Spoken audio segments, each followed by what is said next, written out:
بسم اللہ الرحمن الرحیم۔ السلام علیکم۔ آج کی جو میرے وائس نوٹ کا ٹاپک ہے وہ بہت امپورٹنٹ ہے کہ پیر اور یہ مرشد، یہ شیخ، اس کا مقام کیا اسلام میں، کہ اسلام کی نظر میں ان چیزوں کو کس طرح دیکھا جاتا ہے۔ اصل میں ہمارے معاشرے میں پیر، مرشد یا کوئی اور نام دے دیا جائے اور ان کو آئیڈیلائز کیا جاتا ہے اور ان کو یہ سمجھا جاتا ہے کہ جو اللہ کیا چاہتا ہے، جو حضور صلی اللہ علیہ وسلم کا جو فرمان ہے، جو اسلام کی صحیح تصویر ہے، وہ صرف اور صرف یہ پیر لوگ ہی سمجھا سکتے ہیں، اور پیر لوگوں ہی کے پاس حق ہے کہ وہ دین سکھا سکتے ہیں۔ یعنی کہ حضرت صلی اللہ علیہ وسلم کے بعد ان پیروں کو یہ حیثیت دے دی جاتی ہے۔ تو پہلے تو ہمیں بنیادی چیز کو سمجھنا ہوگا، وہ یہ ہے کہ اللہ کے رسول اللہ تعالیٰ کی طرف سے مقرر کیے جاتے ہیں، اور وہی ہیں جنہیں ہمیں ہدایت پہنچائی ہے۔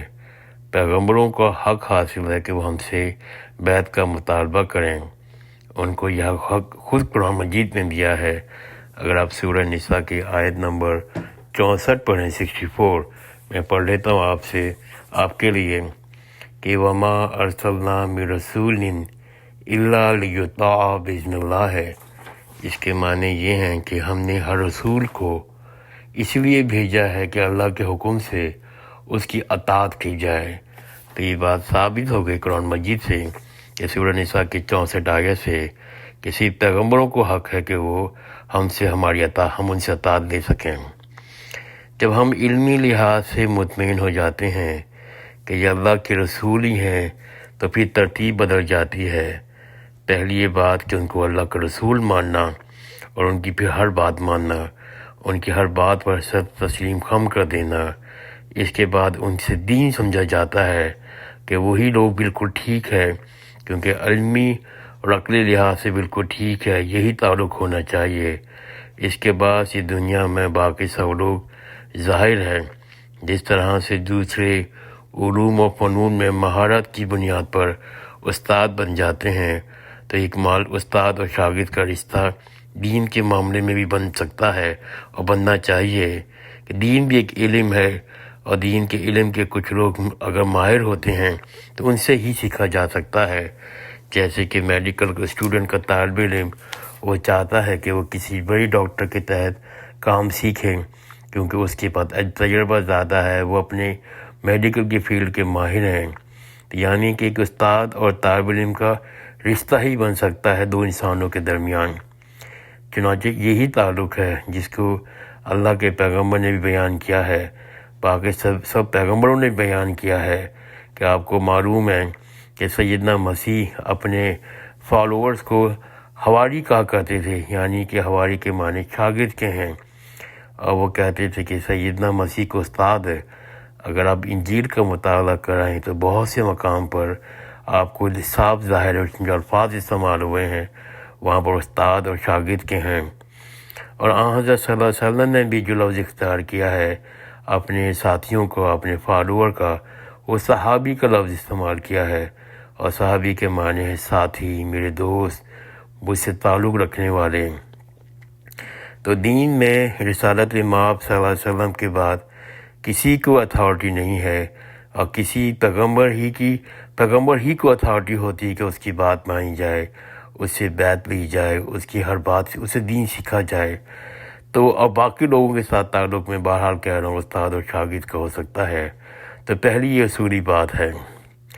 اس کے برخلاف پیری میں کسی انسان کو ہم یہ حق دے دیتے ہیں اور سمجھتے ہیں کہ وہ دین کے لحاظ سے مکمل ہے، اس کی ہر بات صحیح ہے اور اس سے ہی دین سیکھا جا سکتا ہے، اور باقی جو فیضان الہی کے جو مراحل ہیں، حقیقت کو جاننا ہے، وہ اسی کے لیے رہنمائی کر سکتا ہے۔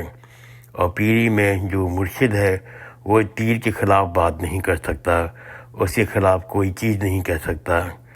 اس کے برخلاف اب دین کا علم رکھنے والوں سے ہمارا تعلق جو بہر کہہ چکا ہوں کہ استاد اور شاگرد کا ہے، اور استاد اور شاگرد کے تعلق میں عزت کی جاتی ہے، احترام کیا جاتا ہے، لیکن جی بھر کے عزت کے ساتھ اختلاف بھی کیا جاتا ہے۔ استاد کے خلاف اختلاف کی دین کے اس کے علم کے خلاف بھی بات کی جا سکتی ہے۔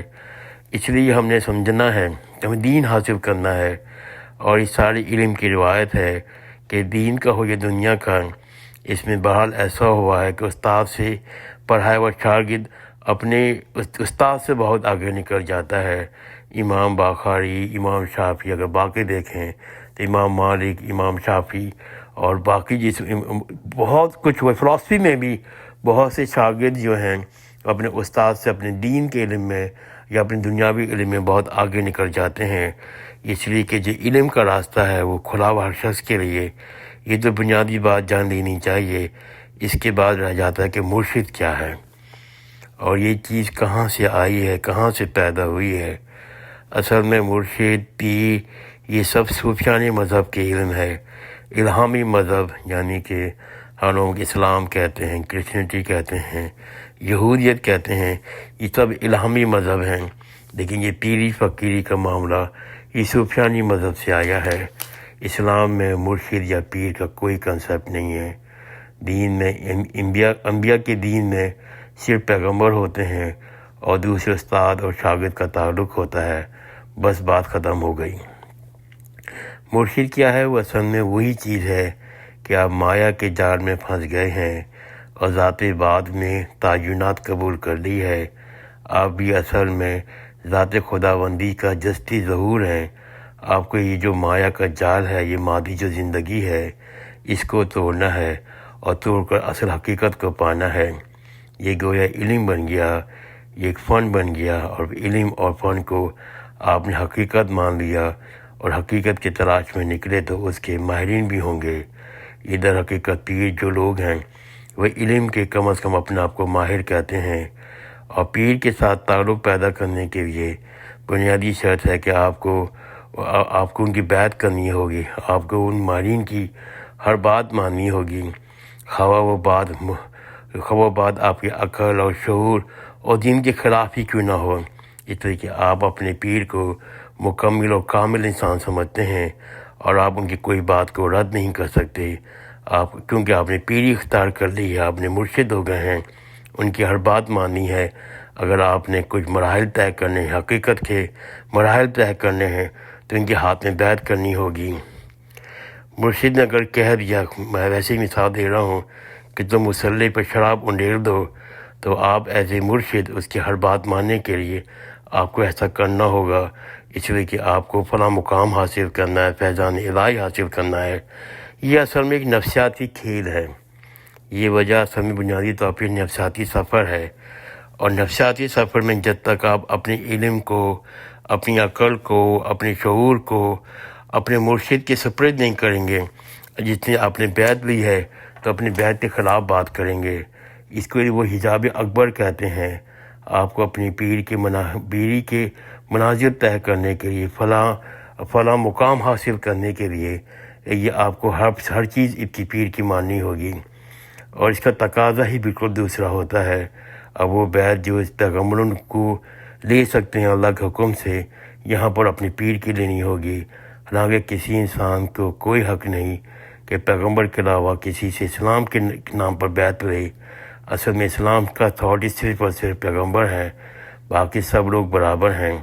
اگر کوئی شخص دین کے علم میں زیادہ ہے یا عمل میں زیادہ ہے تو وہ صرف اپنے لیے ہے۔ یہاں تو سب ایک جیسے ہی ہیں۔ آپ کو میری اصلاح کرنی ہے، اگر مجھ میں کوئی غلطی نظر آ رہی ہے، مجھ میں خامی نظر آ رہی ہے، تو آپ کو اس کو اشارہ کرنا ہے، مجھے اصلاح کرنا ہے، مجھے سمجھانا ہے، اور مجھے آپ کی اصلاح کرنی ہے۔ اگر آپ کے عمل میں کوئی ایسی چیز ہے، بھلے آپ استاد ہوں، اگر آپ کے عمل میں ایسی کوئی چیز ہے جو دین کے خلاف ہے، تو میرے پاس بھی حق ہے کہ میں آپ کو عزت کے ساتھ، احترام کے ساتھ آپ کو اس چیز کا میں نشاندہی کروں، کیونکہ یہاں معاملہ استاد اور شاگرد کا ہے۔ کوئی مکمل نہیں ہے، کوئی کامل نہیں ہے، سب ایک جیسے ہی ہیں۔ یہاں صرف اسلام کے مطابق ہم سب وہ برابر ہیں۔